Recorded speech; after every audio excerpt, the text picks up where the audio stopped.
साधारण काही वर्षांपूर्वीची गोष्ट आहे। पूर्वीच्या काळातील गजबजलेले वाडे आता कालानुरूप इतिहासात जमा झालेत, परंतु पुरुषी अहंकाराने काही वाडे अपकीर्तीने प्रकाशात आहेत। आता वास्तूचे अवशेष फक्त शिल्लक राहिलेत।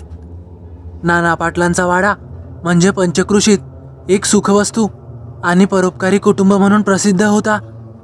गोरगरिबांसाठी कामधेनू बनून होता। नोकर चाकर, गाडी घोडी यांनी सजलेला होता। वाड्यातील वेगवेगळ्या खोल्या वेगवेगळ्या कारणांसाठी राखीव असायच्या। वाडा म्हटल्यावर तळघर असणारच। या तळघरात फक्त घरच्या मंडळींचा वावर असायचा।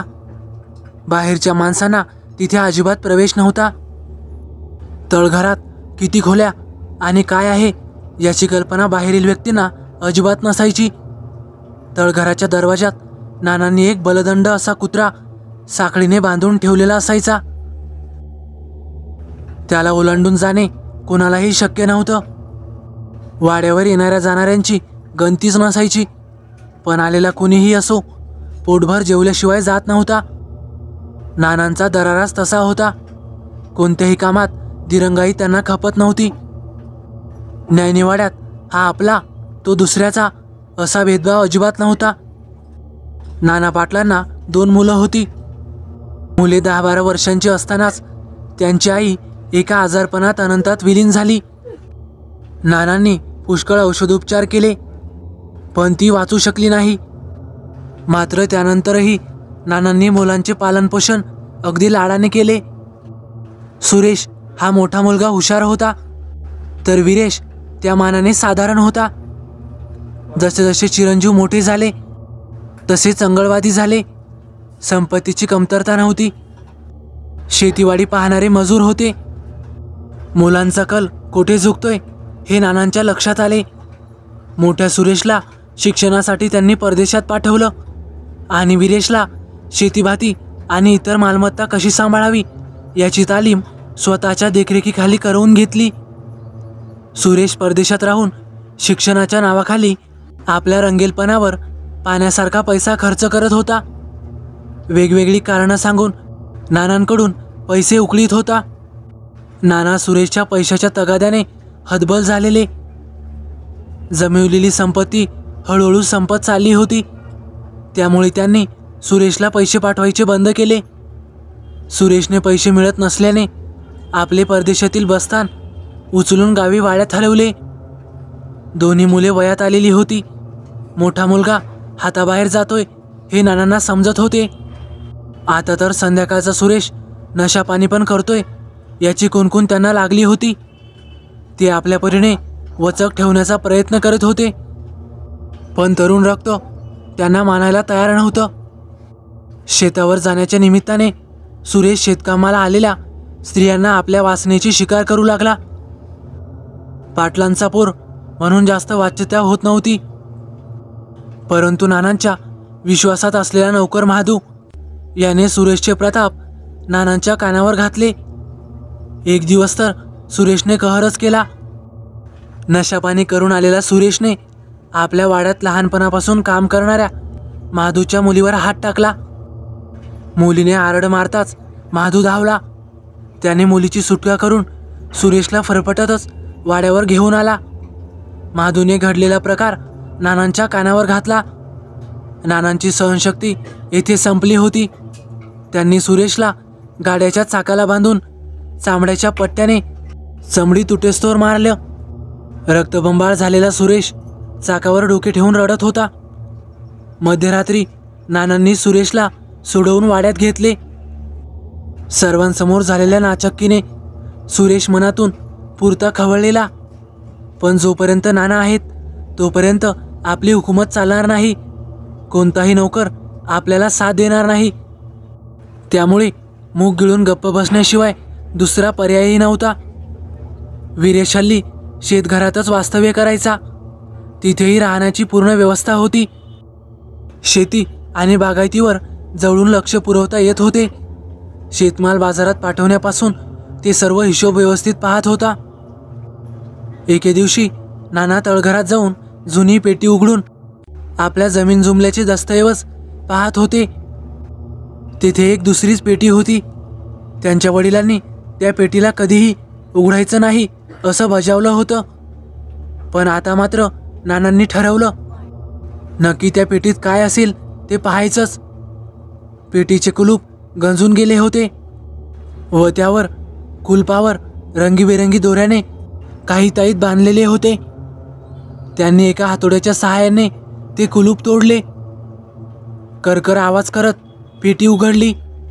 पेटी उघडताना पेटी हलत असल्याचा भास नानांना झाला, पण तात्पुरताच. पेटीत काही वस्तू होत्या, पण लाल कपड्यात गुंडाळलेली वस्तू नजर वेधून घेत होती. तिलाही काळ्या दोऱ्याने घट्ट बांधलेलं होतं.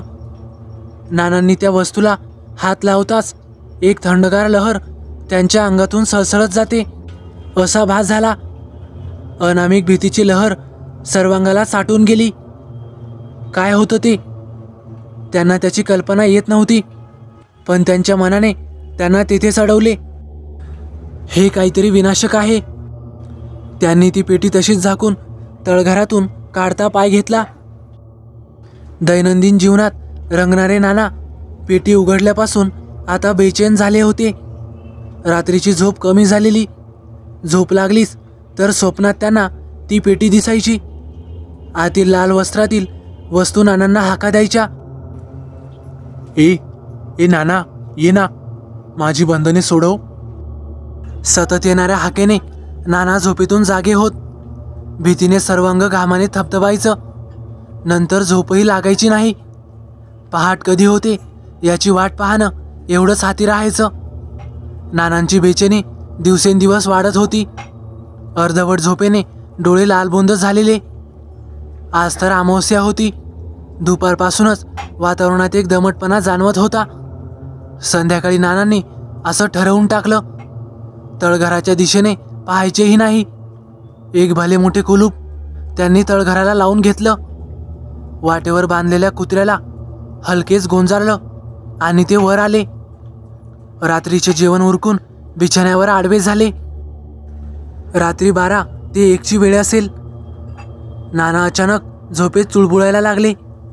त्यांना पुन्हा हाका कानावर पडायला लागल्या, पण यावेळी आरजाव नव्हता, तर दम दिल्याप्रमाणे हाका येत होत्या.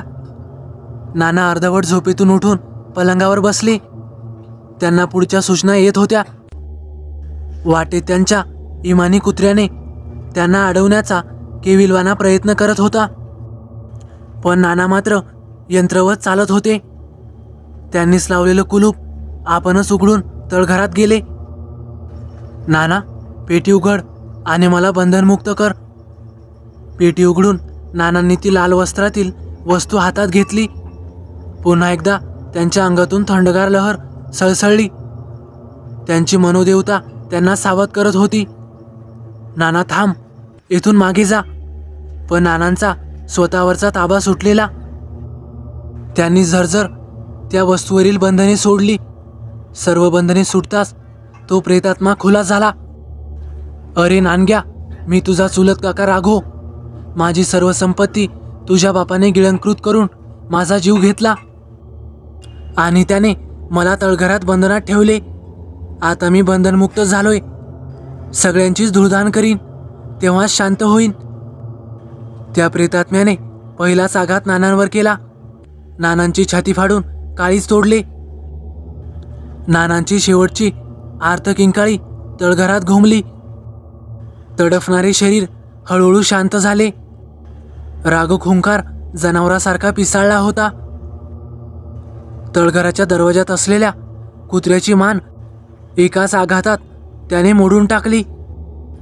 कुत्र्याची धूळ बांधलेल्या साखळीतच शेवटचे आचके देत होते. सकाळी सुरेशला जाग आल्यावर त्याला नाना दिसले नाहीत. त्याची नजर तळघरातील दरवाजावर गेली. दरवाजातील कुत्रा मरून पडला होता. सुरेश जरा घाबरला, कारण तगड्या माणसाचीही हिंमत होणार नाही कुत्र्याच्या जवळ जाण्याची. तोच कुत्रा मारला गेला होता. तळघराचा दरवाजा सताड उघडा पडलेला. मनाची तयारी करून एक एक पाऊल उचलून त्याने तळघराच्या पायऱ्या उतरायला सुरुवात केली. तळघरात पोहोचल्यावर त्याचे डोळे विस्पारले. नानांचा छिन्नविछिन्न देह पाहून त्याच्या तोंडातून अस्पष्ट किंकाळी बाहेर फुटली. समोरचे दृश्य पाहून तो भीतीने तिथेच थिजला. काही वेळाने भानावर आल्यावर सुरेश तळघरातून बाहेर आला. त्याने बाहेर आल्यानंतर इतरांनाही नानांच्या मृत्यूची बातमी दिली.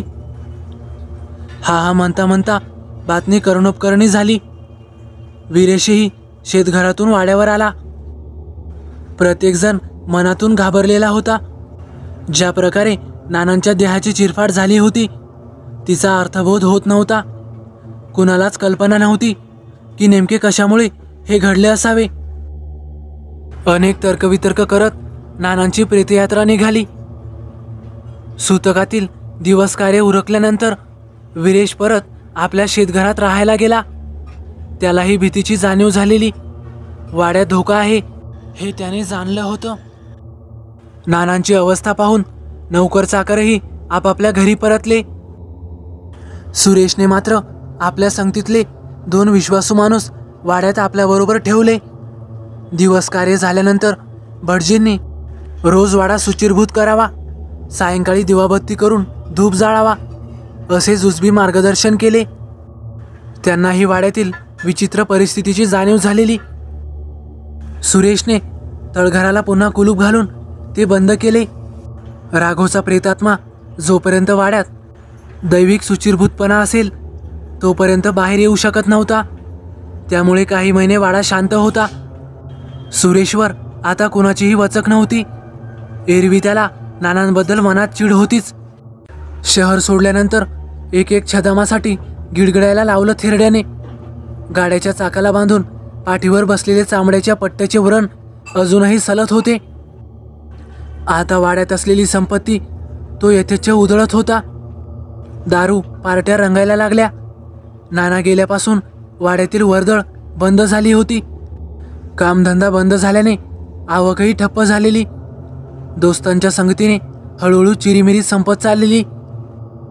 24 तास नशेत असणाऱ्या सुरेशला सुचिरभूतपणाशी काही घेणं देणं उरलं नव्हतं. आज सुरेशची पार्टी लवकरच रंगात आलेली. दोन्ही दोस्तांनी सर्व प्रकारची तयारी केली होती. गावातून चोरून आणलेल्या कोंबड्या चुलानावर शिजत होत्या. बाटल्या फुटत होत्या. पिण्याच्या नादात रात्र कधी धुंद होते याची तमा नव्हती. दोन्ही दोस्त आज वेगळ्याच तयारीने आलेले. आज सुरेशला नशेत आडवं करून वाड्यातील चीजवस्तू लांबवण्याचा विचार त्यांच्या मनात घोळत होता. नशापाणी उरकून मटणावर यथेच्छ ताव मारून झाल्यावर एक तिथेच आडवे पडायला लागले.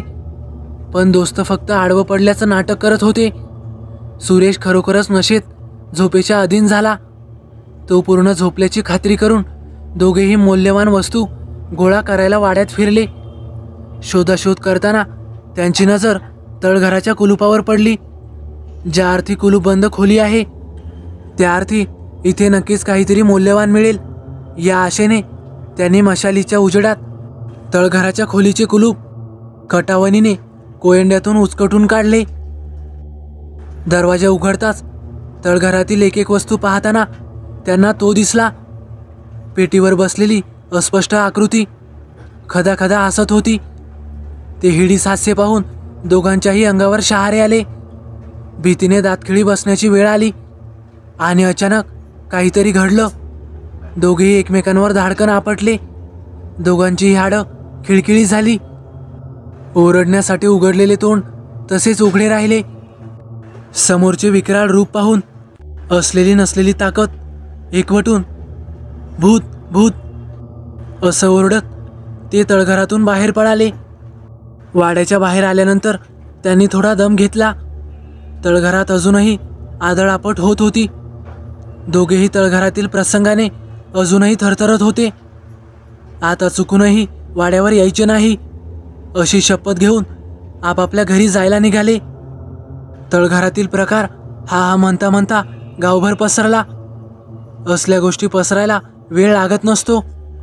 लोकांच्या मनात भीती पसरली. सकाळी सुरेशला जाग आल्यावर पाहतो तर त्याचे दोस्त रात्रीचा पसारा तसाच सोडून निघून गेले होते. त्याने सगळं आवरून ठेवलं आणि आंघोळ करून घेतली. वाड्यात वावरताना सहज त्याचे लक्ष तळघरावर गेले. तळघराचा दरवाजा सताड उघडा पडलेला. त्याला नानांच्या देहाची आठवण झाली आणि काळजात धस्स झालं. भीतीची लहर सर्वांगाला चाटून गेली. त्याने ताबडतोब जुजबी सामान घेऊन लगोलग वाडा सोडला. त्याला राहण्यासाठी शेतघराशिवाय पर्याय नव्हता. सुरेश शेतघरात विरेश जवळ आला. शेतघर तसं ऐसपेस होतं. 4 खोल्या, भलमोठं अंगण, पिकवलेला शेतमाल व्यवस्थित ठेवायला जागा होती. जवळच विहीर होती. विहिरीला मुबलक पाणी असल्याने पाण्याची कमतरता नव्हती. शेतघराच्या एका बाजूने 5 एकर बागायती होती. सुरेशचे कारनामे माहीत असल्याने विरेशने आधीच त्याला बजावले. नशापाणी आणि इतर बाहेर ख्यालीपणा सोडत असलास तरच माझ्यासोबत राहा, अन्यथा तू वाड्यातच जा. सुरेशने त्याचा शब्द मानून तो विरेशसोबत शेतघरात राहिला. कारण खुनी वाड्यात परत जाणे म्हणजे स्वतःहून मरणाला आमंत्रण देण्यासारखे होते. थोडे दिवस त्याला दारूशिवाय राहणे फार कष्टाचे गेले. संध्याकाळ झाली की पिसावल्यासारखी अवस्था व्हायची. परंतु काही दिवस झाले तरी दुसरा मार्ग नसल्याने त्याला आपल्या व्यसनांवर आवर घालावाच लागला.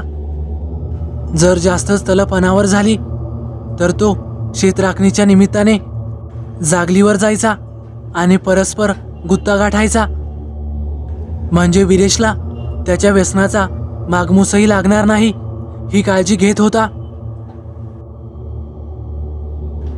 तर मित्रांनो, यापुढे नेमकं काय झालं हे जाणून घेण्यासाठी तुम्हाला उद्याचा भाग 2 बघावा लागेल. जर हा भाग तुम्हाला आवडला असेल तर नक्कीच लाईक करा, कमेंट करायला विसरू नका. आणि हो, आपल्या चॅनलला आतापर्यंत सबस्क्राईब केलं नसेल तर नक्की सबस्क्राईब करा आणि बाजूलाच येणाऱ्या बेल आयकॉनलाही दाबा, जेणेकरून भाग 2ची नोटिफिकेशन आपल्यापर्यंत पोहोचू शकेल. तर चला भेटूया उद्याच्या भागात. धन्यवाद.